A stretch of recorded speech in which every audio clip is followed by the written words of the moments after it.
सभी दोस्तों को मेरा नमस्कार। यूट्यूब चैनल पे आप सबका स्वागत हो। श्रीमद् भागवत महापुराण प्रथम स्कंद के 12 अध्याय, जिसमें कि परीक्षित के जन्म का विवरण है। तो शौनक जी कहते हैं, शौनकवाच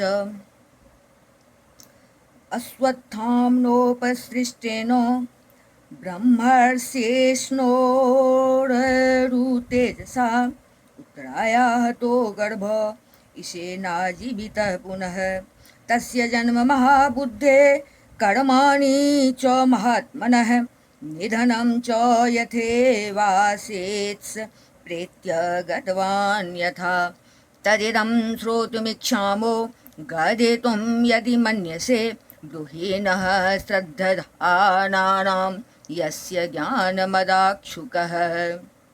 शौनक जी कहते हैं, अश्वत्थामा ने जो अत्यंत तेजस्वी ब्रह्मास्त्र चलाया था उससे उत्तरा का गर्भ नष्ट हो गया था, परंतु भगवान ने उसे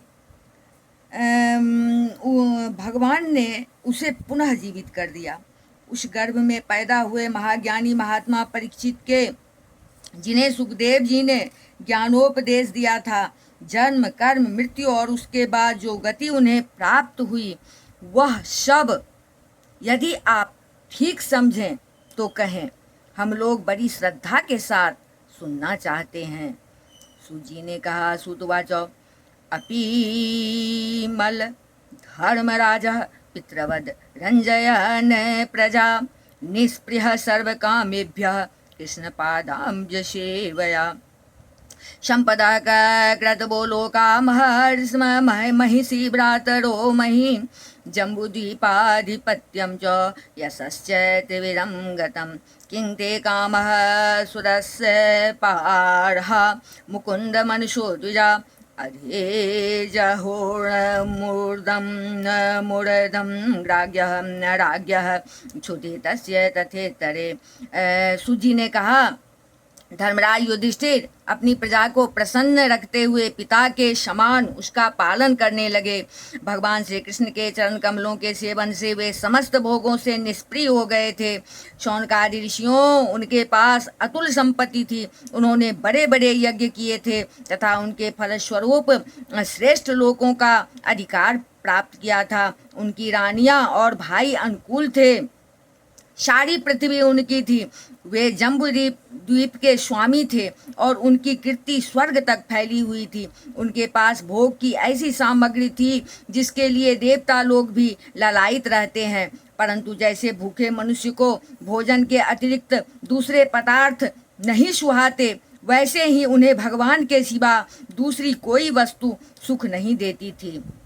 सुजी कहते हैं शौनक जी से कि हे शौनक जी, उत्तरा के गर्भ में स्थित हुआ वीर शिशु परीक्षित जब अश्वत्थामा के ब्रह्मास्त्र के तेज से जलने लगा, तब उसने देखा कि उसकी आंखों के सामने एक ज्योतिर्मय पुरुष है।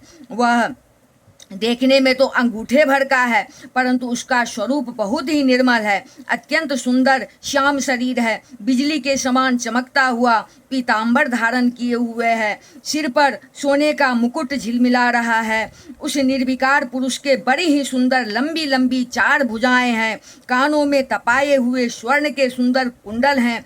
आँखों में लालिमा है। हाथ में लूके के समान जलती हुई गदा लेकर उसे बार बार घुमाता जा रहा है और स्वयं शिशु के चारों ओर घूम रहा है। अस्त्र तेजः स्वगदया निहारमिव गोपतिः वेदमन्तं सन्निकर्षे पर्येक्षत कम् इत्यसो विधोय तदमे आत्मा भगवान् धर्म गुव विभो मीशतो 10 मासस्य तत्रैवान्तर्दधे हरे ततः सर्वगुणोदर्के सानुकूल ग्रहोदये यज्ञे वंशधर पाण्डोर्भूय पाण्डुरिभोजसा तस्य प्रीतमना राजा विप्रेर्धौम्य कृपादिभिः जातकं कारयामास वाचित्वा च मंगलम। जैसे सूर्य अपनी किरणों से कुहरे को भगा देता है, वैसे ही वह उस गदा के द्वारा ब्रह्मास्त्र के तेज को शांत करता जा रहा था। उस पुरुष को अपने समीप देखकर वह गर्भस्थ शिशु सोचने लगा कि यह कौन है। इस प्रकार उस 10 मास के गर्भस्थ शिशु के सामने ही धर्म रक्षक और प्रमेय भगवान श्री कृष्ण ब्रह्मास्त्र के तेज को शांत करके वहीं अंतर्धान हो गए।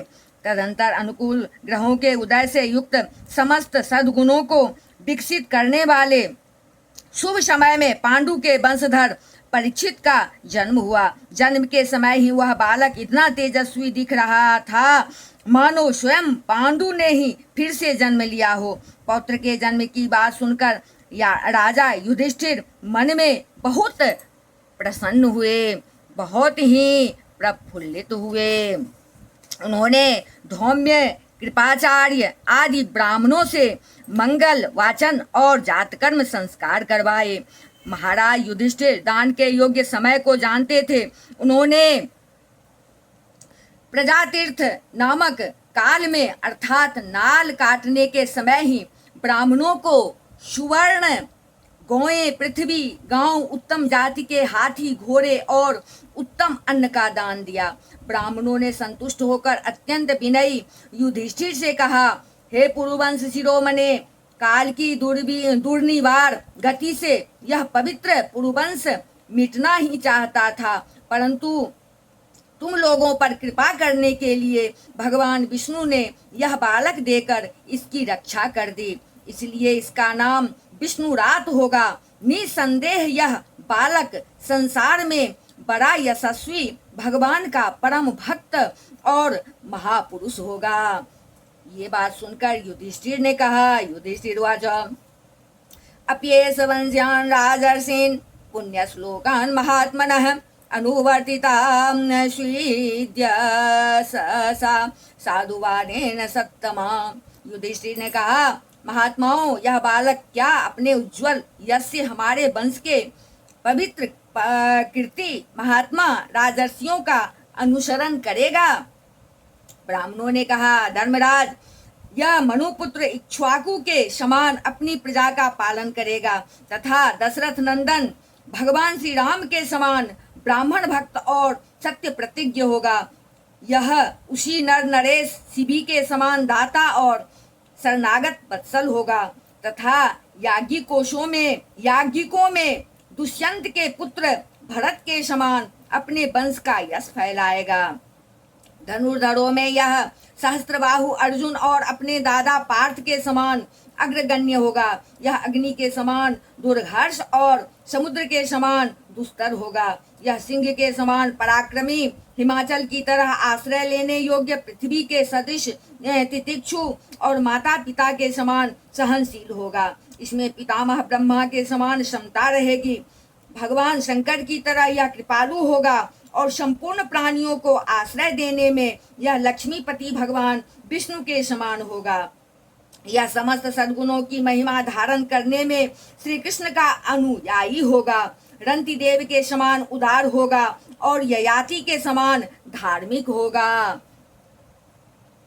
धैर्य में बलि के समान और भगवान श्री कृष्ण के प्रति दृढ़ निष्ठा में यह प्रहलाद के समान होगा। यह बहुत से अश्वमेध यज्ञों का करने वाला और वृद्धों का सेवक होगा। इसके पुत्र राजर्षि होंगे। मर्यादा का उल्लंघन करने वालों को यह दंड देगा। यह पृथ्वी माता और धर्म की रक्षा के लिए कलयुग का भी दमन करेगा। ब्राह्मण कुमार के शाप से तक्षक के द्वारा अपनी मृत्यु सुनकर यह सबकी आसक्ति छोड़ देगा और भगवान के चरणों की शरण लेगा। हे राजन, व्यासनंदन सुखदेव जी से यह आत्मा के यथार्थ स्वरूप का ज्ञान प्राप्त करेगा और अंत में गंगा तट पर अपने शरीर को त्याग कर निश्चय ही अभय पद प्राप्त करेगा। ज्योतिष शास्त्र के विशेषज्ञ ब्राह्मण राजा युधिष्ठिर को इस प्रकार बालक के जन्म लग्न का फल बतलाकर और भेंट पूजा लेकर अपने अपने घर चले गए। वहीं वह बालक संसार में परीक्षित के नाम से प्रसिद्ध हुआ, क्योंकि वह समर्थ बालक गर्भ में जिस पुरुष का दर्शन पा चुका था उसका स्मरण करता हुआ लोगों में उसी की परीक्षा करता रहता था कि देखें इनमें से कौन सा वह है। जैसे शुक्ल पक्ष में दिन प्रतिदिन चंद्रमा अपनी कलाओं से पूर्ण होता हुआ बढ़ता है, वैसे ही वह राजकुमार भी अपने गुरुजनों के लालन पालन से क्रमशः अनुदिन बढ़ता हुआ शीघ्र ही सयाना हो गया। इसी समय स्वजनों के पद का प्रायश्चित करने के लिए राजा युधिष्ठिर ने अश्वमेध यज्ञ के द्वारा भगवान की आराधना करने का विचार किया, परंतु प्रजा से वसूल किए हुए कर और दंड की रकम के अतिरिक्त और धन न होने के कारण वे बड़ी चिंता में पड़ गए। तदभिप्रेतमालक्ष्य भ्रातृच्युत चोदिता धनं प्रहीनमाजहोरोद्दीच्यां दिशि भूरिशः तेन सम्प्रेत संभारो धर्मपुत्रो युधिष्ठिरः बाजिमेधेस्त्रेभेभिर्तो यज्ञे समजद्धरिम् आहुतो भगवान् राज्ञा याजयित्वा द्वे जनेर्नृपम् उवास कते जन्मासान् सुहृदां प्रियकाम्यया ततो राजाभ्यनुज्ञातः कृष्णया सह बन्धुभिः ययो द्वारवतीं ब्रह्मन् सार्जुनो यदुभिर्वृतः। उनका अभिप्राय समझकर भगवान श्री कृष्ण की प्रेरणा से उनके भाई उत्तर दिशा में राजा मरुत और ब्राह्मणों द्वारा छोड़ा हुआ बहुत सा धन ले आए। उससे यज्ञ की सामग्री एकत्र करके धर्मभीरु महाराज युधिष्ठिर ने 3 अश्वमेध यज्ञों के द्वारा भगवान की पूजा की। युधिष्ठिर के निमंत्रण से पधारे हुए भगवान ब्राह्मणों द्वारा उनका यज्ञ संपन्न कराकर अपने सुहृद पांडवों की प्रसन्नता के लिए कई महीनों तक वहीं रहे।